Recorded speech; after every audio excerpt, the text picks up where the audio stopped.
Well, hey there, Streakers. I've got a lot on my mind, a lot that I want to talk with you about. And it revolves around the idea of cost versus investment. Now, that may sound like a business term, but in our conversation today, I'm going to show you how cost versus investment applies directly to you and your improvement in personal growth. So without further ado, without going into any more detail, let's start streaking. What is streaking and why should you do it? Streaking is how you set up personal winning streaks. Look at who you want to be and what you need to do to become that person. This is streaking. I'm Jeff. And I'm Jamie. And we are streakers. Through 30 years of marriage and 7 children, we have learned the power of consecutive consistency or streaking. To start streaking is simple. You just follow these 3 laws. Make it laughably simple, keep a record, and join the streaking community. Streaking is your hidden superpower. With it, you will consistently progress and grow in whatever area of life you want. In this podcast, Jeff and I will share all the fun, exciting, serious, solemn, wonderful parts of family, spiritual, professional, and personal life, and how streaking powers it all. So join us in the conversation, join the movement, and start streaking today. I'm right now really enjoying a masterclass that, and you know that one of my streaks is to open the masterclass app at least one time every day. I completed a course on gardening, which was really interesting with the gangster gardener. And I was perusing for what is the next thing that I want to watch on masterclass. And I chose Mark Cuban's class on entrepreneurship. Now, entrepreneurship is really interesting to me. I've started 3 different companies, 2 of them abysmal failures, one of them a good success, not a raving huge success, but a good success, until I went over and have been working inside of Franklin Covey for a number of years now. But one of the things that has always interested me is how a business organization gets started and being able to start it up, what it looks like. I'm not on the side of seeing venture capitalists or being in venture type business. In other words, where I have or am managing a big bulk of money and investing it for a team. That's something that my brother does, and he does it very well. He's fantastic at it. For me, actually building the business and building the opportunity and filling the need of whatever's out there has always been of more interest to me. And therefore, that led me to Mark Cuban's masterclass. As I have been listening to him, so Mark Cuban, the only thing I knew about him was from Shark Tank. I just saw him on Shark Tank and how he interacted with people. And I watched Shark Tank for a little while, but then I lost interest in it, and I haven't seen it for a couple of years now. But I took this masterclass, and I'll tell you what, my respect for Mark Cuban and what it is that he's done and built just went through the roof. And I'll tell you one thing that really set him apart for me that gave me a little bit more respect for him. And that was when he was describing about his business, broadcast.com, how he had built it. The reason he built it was because he wanted to listen to Indiana basketball. And there wasn't anything at the time that he could do that in a way that, other than a speakerphone, that was going to be, for a lot of people. And so he, with a buddy, put together broadcast.com. It was when there were still modems out there. And he said it was a 14.4 modem or 56K modem that they were originally on, and started to stream the audio and eventually the video for the Indiana University games. And then they found that there was a demand for this, and they started to stream a lot of different things. And so broadcast.com started to build. They started to build the business. And eventually Yahoo came in and made an offer that they couldn't refuse, which was billions of dollars of Yahoo stock, which made him a billionaire. And he said this is where he got my respect. He said, if anyone that's a billionaire tells you, and by the way, when he said we made $1 billion, he said it was the most amazing feeling. I cannot even describe it to you. And I can appreciate that. I mean, I'm sure it was absolutely, it's otherworldly. You can't even think about how much that really is and what it means in regards to this life and what this life is about. But he said, here's one thing that I'll tell you. If anyone who has ever achieved the amount of wealth that I have And I would say anyone in any area, he said they worked hard, yes, and they were at the right place in the right time, yes, and they were lucky. And if they tell you that they weren't, they are lying through their teeth. I hear that exactly. And Jamie and I were actually talking about this.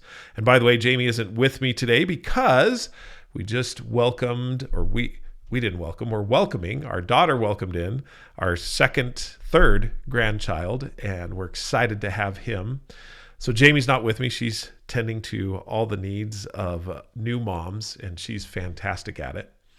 But she and I were talking about this whole idea of, what,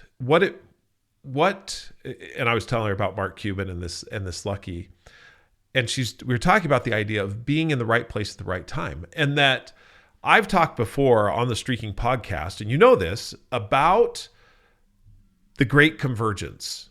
And that if you are not working hard, if you are not working consistently, and that's what I believe hard work is, you're taking chances, you're making risks, you're consistently moving forward in your life. If you are not doing those things and the opportunity is out there, you're not in the place you need to be in order to take advantage of that opportunity. The window opens, you're not there to smell the fresh breeze.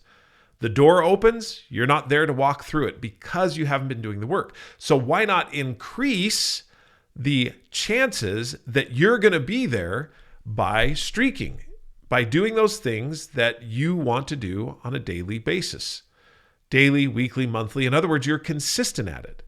I talk about this metaphorically when I'm out running, no matter what time of day or night. It seems that, and day's a little bit more obvious, but I'm talking night. When I go on a very early morning run, say a 3:34 a.m. run, inevitably, whenever I come up to an intersection, I will always, in one regard or another, come across three things that happen at once. And I call this the great convergence. Now, to some, that may be frustrating. I'm running at this time to not have any great convergence. To me, it's educational. You are at the point where you can interact with people because you're doing what you said you would do and you consistently do it. You have a greater chance to have that luck in your life. I have been a lucky person. I freely admit that there are things that have happened to me that I had no influence over other than I was going about doing the thing that I said I would do and continuing to do that thing, and I was in the right place at the right time. That, and right place at the right time means that you went out the door and you were walking. Now that's, again, metaphorical, but that's what I see. And so when Mark Cuban said that, he was working hard, he was selling, and I've been watching his masterclass now, and he's talking about really good, solid business principles, but not only business principles, life principles. And this led Jamie and I to a conversation when we were out on our streaking walk, our streaking run. I think we're on a run or walk. Anyway, to talk about this particular phenomena and what the difference is between a cost and an investment. When you look at cost, what is it that you see? What is the cost of something? And what is an investment in something? If you do a quick search and look up cost versus investment, you'll get the definition of a cost is, and this is just a quick Google search right at the top of the list, is an expense for which the primary purpose is to continue operations under the current revenue and cost structures. An investment, and this is where it says is an expense, for which the primary purpose is to change the future revenue or cost structure of the enterprise. Investment typically relates to growth, whereas a cost is, and a lot of times, a lot of people are looking to cut costs. I want to make the cost less so that I can gain more. That's where, for example, in business, if you're a manufacturing plant and you have to stamp products out of steel, You may invest in a larger stamp machine because it gets you more productivity, and it costs you less to make that particular part, and therefore you are going to make more money, or you're going to grow the business. Now, in life, the question is, what are the costs that we have, and what are the investments? Because if it's a cost, then that particular cost, and I'm not talking right now about money, I'm talking about the costs that we have in our business. And really, what are the costs? We spend time. In anything that we do, we spend time doing that thing. Today, I was doing some consulting and talking about I was talking with the individual about the time that they spend, that the time that you can measure things by the time that you spend or the activity which you do. Now, my preference is that you measure things by the activity, because when you measure the time, it's the wrong type of measurement. I can spend, for example, 15 minutes of time reading, or I can measure the activity of doing or reading one paragraph, at least one paragraph in a book.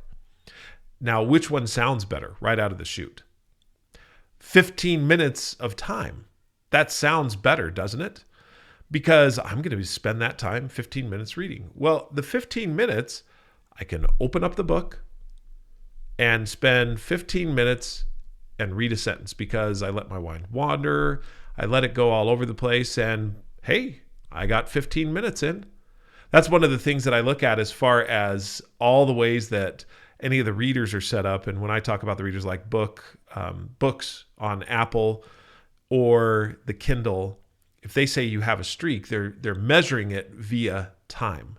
Now, the assumption is that in that amount of time, you are doing the activity. I would say that measuring the activity is much more effective, because if I have a streak to read at least one paragraph in a book, the time does not matter. It could be a paragraph that's a full page, and it takes me more time to do that activity than one that maybe is a short 1 or 2 sentence paragraph. The key is that the time spent is not the measurement. It's the activity that I'm going to be doing on a regular basis. Now, how does this relate to cost versus investment? When you start to measure activity, that is investment area, because you are investing in your growth. When you're measuring time, the amount of time that it takes, that is a cost basis. How much time does it cost me?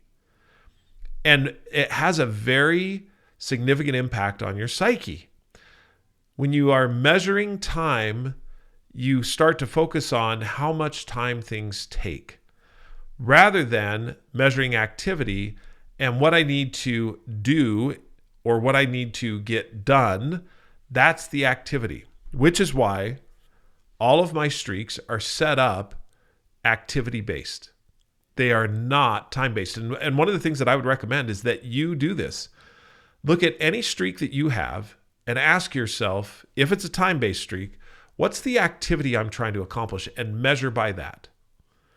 Measure by the activity. I have a good friend, and you know him, Chris McChesney, wrote the 4 Disciplines of Execution. He also wrote the foreword to the Streaking book. He came to me and we were talking through his streaks, and all of them were timed streaks. Spend 15 minutes doing this, spend 30 minutes doing this, spend 20 minutes doing this. Well, if you start to add up that time, it becomes overwhelming. And so I talked to him and I said, okay, what are you really trying to accomplish here? Is it the time to spend on this, or is it the number of reps? For example, he is a phenomenal water skier, could be professional. If he's not, if he had another life to live, I'm sure he would go into professional water skiing. He is just phenomenal, phenomenal to watch, really fun, great teacher. He had a streak to do 15 minutes of these water ski pulls every day. And I said, are you really wanting to measure the 15 minutes, or are you wanting to measure the number of times you do a pull? Do you see the difference there? The difference is critical. When you are measuring the activity, you are measuring growth.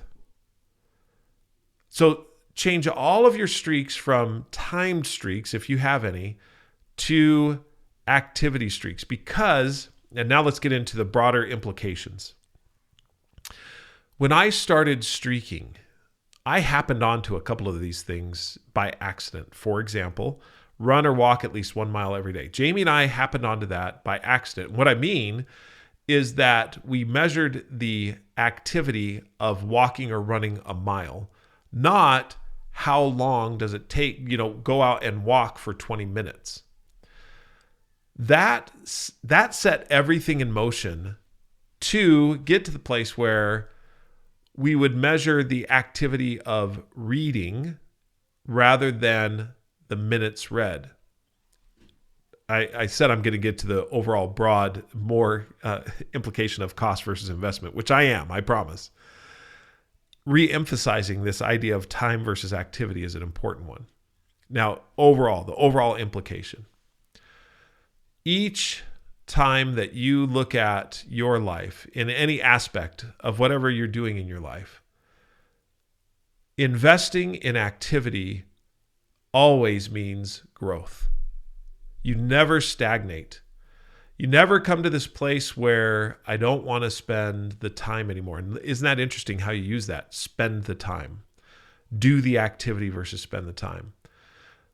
The idea of streaking is to invest in yourself in such a way that you're growing. Now, there's one other key aspect to this, and that is the activity that you're doing is leading you to who you want to be. Because a streak that is activity-based can become a cost if it's not leading you to where it's costing you who you want to be. There's some times where I've seen some streaks which are just absolutely ridiculous. I won't name what they are, who they are, but they're ridiculous. They're a streak for the streak's sake. We were challenged really early on when we were writing the book by a good friend who said, "Are you streaking for streak's sake?" And I would say to you, yes, if the streaks meant nothing toward walking toward who I wanted to be. For instance, one of the areas I've wanted to improve in life is in the act of writing and of speaking. I've wanted to get better in those areas. So how do you get better in those things? If you read any book out there from successful writers or successful speakers, what will they say? They will tell you to write and to speak. So if I'm now doing the activity of writing and speaking, am I going to get better in those areas? If I want to be that type of a person, yes. If, however, I'm just doing it for whatever reason, I will lose interest in that activity quickly, and that has cost me. Now, let me go a little bit into something else that we need to talk about. And there are some times where you don't know necessarily what the activity is that you want to do. And I'll turn to my good friend Talon, or the person I want to be, or if that activity will lead to the person I want to be. So there's a trial and error. I'll go to my good friend Talon, who just a phenomenal individual. And he, designer of the streaking app, takes a lot of what we talk about design-wise and puts it into visual so that then the developers can take it from there. And by the way, great core of developers on the streaking app. What he did at first when he was walking a path, as he and I were working together, as we were walking a path to what he wanted to do, he tried being a developer. He tried programming. He set a streak to program to do one thing with coding every single day. And after about 100 and some odd days, he's like, no, this isn't for me. So that taught him, that activity taught him, was that activity a cost or was it an investment? If he had continued forward with the activity, in spite of him not enjoying it, it would become a cost.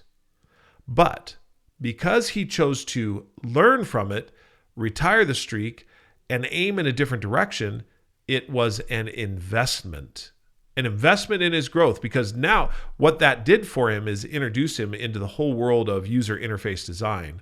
And he is one of the best. I mean, there is his designs and what he's doing to forward not only streaking, but so many other applications of program. He is the best. He found his love because he did the activity. And he has a couple of other streaks. You can follow him on the streaking app. Go to Talon, and you'll see his streaks, Talon David. You'll see some of the streaks that he's developing into the person he wants to be. What else makes streaking a cost? When you are doing it at a level that is not sustainable. The reason we have law number 1 in place, make it laughably simple. Whatever the activity is that you're going to do, make it laughably simple. And the reason why we have law number 1 in place, make it laughably simple, is specifically for the reason that you keep it alive, that you keep growing. If you overburden yourself, no matter how good of a thing you think that activity is, I'm going to do 150 push-ups a day. Well, if you are not a professional bodybuilder, 150 push-ups a day is not sustainable. Now, if you want to become a professional bodybuilder or be that type of fitness guru, 150 push-ups a day may be the streak that you need to adopt. But if not, you just want to remain physically fit or be active, and you're thinking to yourself, you know what, push-ups will help me do that. 1 push-up or 10 push-ups a day. Whatever it is, the laughably simple, at least that floor is now an investment rather than a cost. If you do it in a way that it costs you your motivation, it costs you your desire to move forward with it, then you need to get rid of it. You need to decide to yourself, I'm not going to do costs anymore. Intentional, deliberate decision-making gets you where you need to go with the streaks you need. It helps you become who you want to be. As you think of cost versus investment, let's go through it again just really quickly. Timed streaks are usually a cost. Activity streaks are usually an investment. An activity streak turns into a cost when it's not aligned with who you want to be, or it's just done for streaking's sake. An investment activity streak is aligned with who you want to be. Can an activity that is a streak be an investment even if you decide to retire it because it's not in line with who you want to be? Yes, as long as you decide to retire it and recognize deliberately, intentionally, that it's not in line with who you want to be. The cost versus the investment in your life, becoming who you want to be and the whole person, everything about you, spiritually, physically, intellectually, and emotionally or socially, that you look at that and say, I want to be a person of whatever caliber in each one of those categories, and now start doing activity on a daily basis, weekly basis, monthly basis that will allow you to become that person. That's the tool of streaking. As you continue forward with your streaking journey, just know that you are investing in becoming the best person you can, and that you will find out more about yourself through acting your way into a new way of thinking than you ever will by trying to think your way into a new way of acting. That's from The Power of Positive Deviance. It's one of my favorite quotes. If you have any questions about streaking, please email me, Jeffery, at thestreakingapp.com, or you can email Jamie, Jami, at thestreakingapp.com. She and I love to answer any emails or questions that you might have. Subscribe to the podcast so that you're notified anytime a new podcast. And I do the streaking podcast, I do about once a week, or we try to do about once a week. Go ahead and subscribe to it. Give us a rating and a review. Pass it on to whomever you think might benefit from learning and understanding about the laws and principles of streaking. Share the Streaking app. If you are on the Streaking app right now and haven't noticed, you can invite 10 friends to join. And when they join the Streaking app, you get unlocked unlimited streaks, which is fantastic. I mean, that allows you to continue to develop your streaking journey. If you don't want to invite friends, you just want to pay for it, do that. That'd be great, because that helps us get it to more people. The whole mission and vision that we have for streaking is to unlock the superpower that everyone has inside them, which is the power of consistency, in order to become who they want to be. Read the book at Amazon, Barnes & Noble. Download it or buy it. Barnes & Noble, Amazon, or anywhere books are sold. You can also listen to it through Audible. Most of all, download the Streaking app. All kinds of great things in there to learn how to streak. Until we talk again, I hope that you have a wonderful, fantastic, marvelous day. And as always, keep streaking.